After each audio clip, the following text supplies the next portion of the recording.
The ship went from being a Victory-class vessel in World War II to a bulk carrier on the Great Lakes. This is the story of the Cliffs Victory.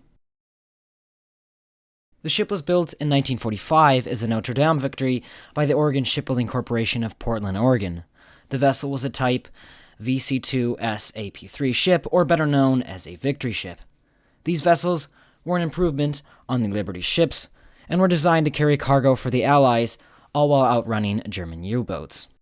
The ships measured 455 feet in length and 62 feet in width, 38 feet in depth, and had steam engines that, depending on the vessel, produced 5,500 to 8,500 horsepower, resulting in speeds of around 15 to 17 knots, or about 17 to 19 miles per hour.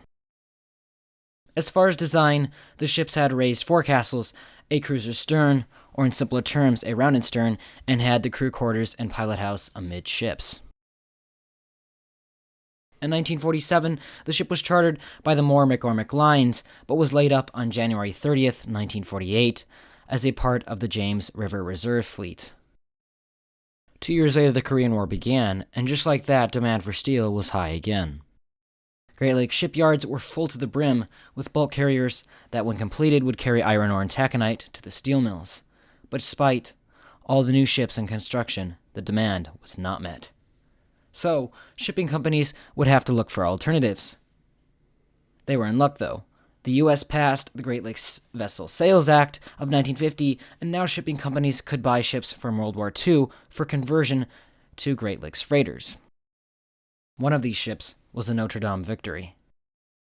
The ship was purchased on December 10, 1950, by Cleveland Cliffs and was then taken to the Bethlehem Steel Shipbuilding Key Yard in Baltimore, Maryland, where conversion to a bulk carrier would start on December 20th.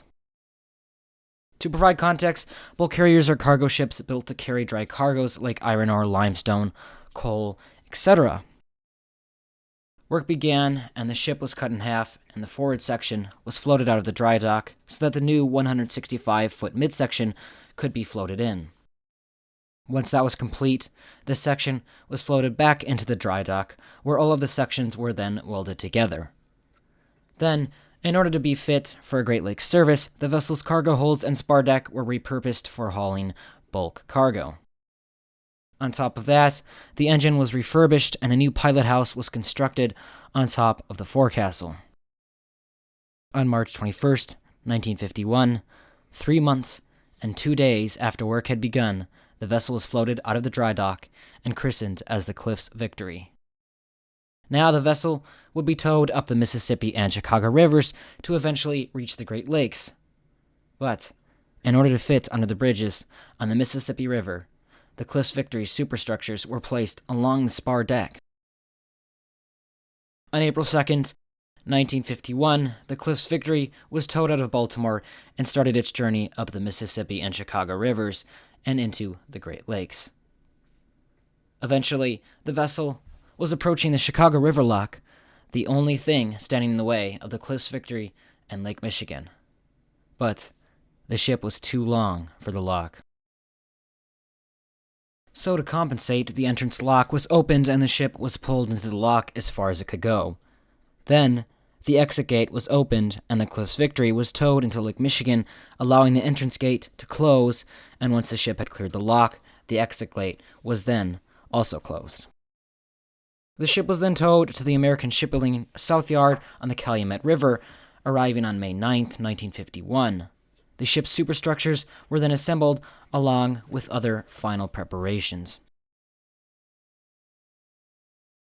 After sea trials were complete, the Cliffs Victory sailed on her maiden voyage to Marquette, Michigan on June 4, 1951, to load iron ore pellets for Cleveland, Ohio. At this point, the ship measured 619 feet in length, 62 feet in width, and 38 feet in depth. The Cliffs Victory also had a maximum carrying capacity of 14,500 tons. The ship was powered by a Joshua Henley cross-compound steam turbine engine that produced 9,350 horsepower and gave her a top speed of 20 miles per hour, or about 17 knots. The Cliffs Victory would be one of the most distinctive ships on the Great Lakes, as the vessel's second superstructure was midships along with the engine room and cargo hold behind it. differing from the traditional design of two superstructures, one forward, one aft, with the engine room aft and the cargo holds between them. On top of that, the ship was known for its speed, earning her the title of Speed Queen of the Lakes. Although, some consider the Charles M. White faster, after unofficial races were held in 1953 between the Cliffs Victory and the C4 triplets, and the Charles M. White was declared the fastest by a Cleveland newspaper.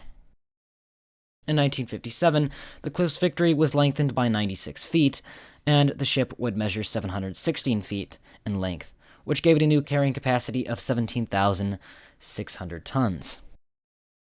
Later, on April 20th, 1975, the Cliffs Victory collided with the Benson Ford after attempting to free the vessel from ice.